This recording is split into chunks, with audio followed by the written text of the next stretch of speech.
Go. All right. All right. Hello there again, ladies and gentlemen.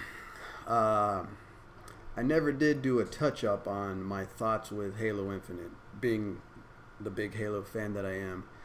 And I remember I said I was going to do a reaction to it, but I started watching all the E3s as they were happening, and that would have been nearly impossible to have a genuine reaction to it.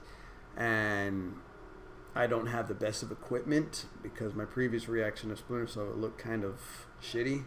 So I didn't. I tried looking for ways around it, making screen smaller and all that didn't work out.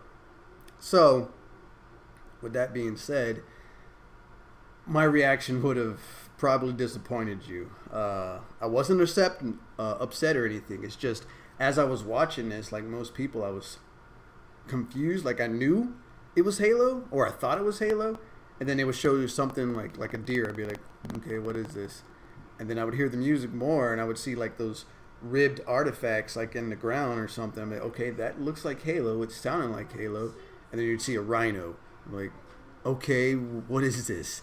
Then you finally see the Marines, dropping that smoke grenade for an LZ or something, and then you see the circled ribbed artifacts in the ground. I'm like, okay, this seems like Halo, and I didn't pay attention to the BR shadow or nothing like that. And then we get this shot right here, and I was like, that's when I went, oh shit! Like I didn't jump up for joy or nothing. I didn't like.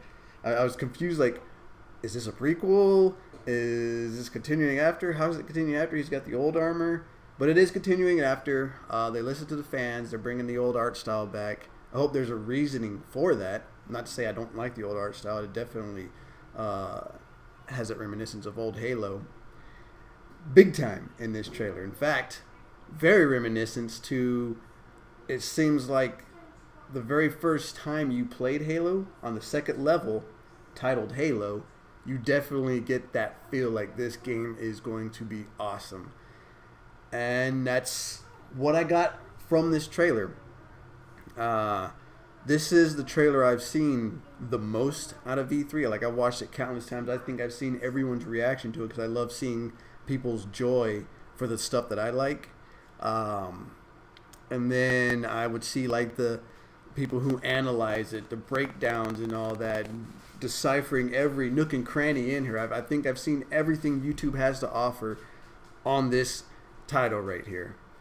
And there's one speculation I'm surprised no one has touched upon. And the thing is, that's my daughter making noise like I told her not to. Is this shot right here. They mention it. They talk about the warthog in the reflection, but that's it. And I'm starting to wonder if they're doing the whole Breath of the Wild approach to this. And what I mean by that is hearkening back to what it was, but modern way of seeing it. What I like for Legend of Zelda, the very first one, back then, that was as close to open world we could get, but you never really thought of it as an open world. But when Breath of the Wild came out, given with the technology that we have now, they actually made it open world. The very first open world Zelda, but very nostalgic and reminiscent of what it was in the beginning.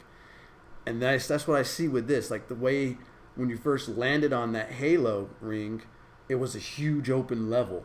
The first time you got a warthog. You're going to these crashed areas picking up survivors. And that's what I got from this trailer. Dropping off the smoke grenade. You got to go get those people. Like he sees them in the distance, and there's your warthog. You got to get in there and go pick them up.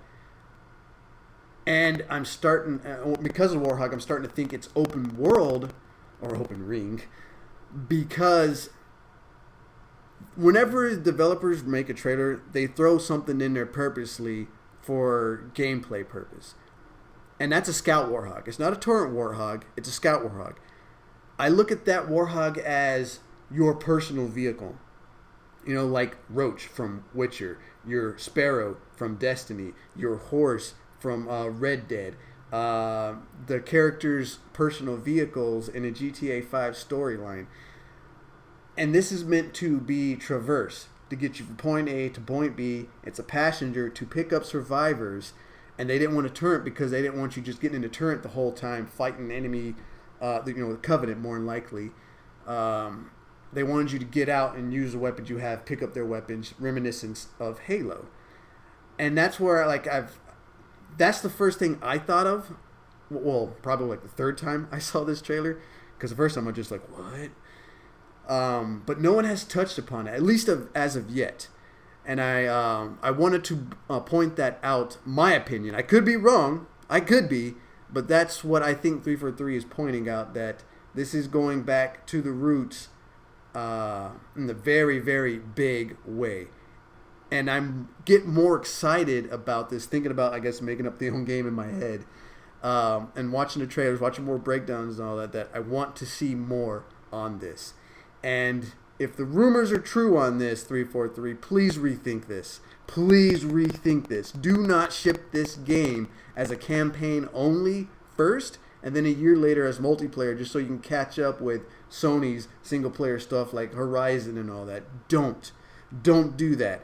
Because, yes, people love the campaign in Halo. I do. That's probably one of the very only first-person shooters that I play the campaign on. Everything else, I'm a multiplayer guy.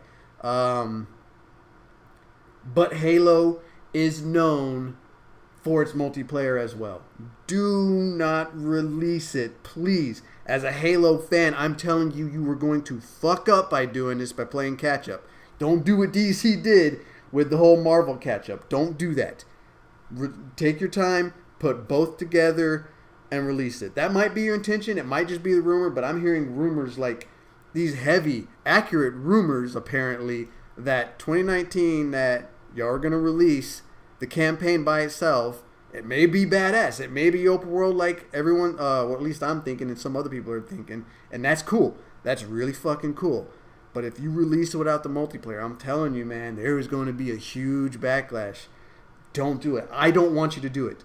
I don't want you to do it. Please release it with the multiplayer. That's Halo. That's always been Halo. Don't do nothing different. Don't separate it. Release it together. But that's me going on a totally different rant. I just wanted to just talk about this specific shot right here, because right after this shot, he's driving it. And he's driving it up through this path with a Forerunner thing shooting those blue lights in the sky that you've seen in all the other Halos. Very, very reminiscent of that second level in the very first Halo game. I can't wait to see what happens. But please, 343, release it with the multiplayer. Halo is not the campaign by itself. It is not the multiplayer by itself. It is both. Give us both. That's all I got to say about that. This is the only game I took away from E3 that as more I think about it, the more I watch it, the more I investigate in it, I get more excited. And I'm going to leave it there. We'll talk in the comments. We'll have a discussion. And I will see y'all later.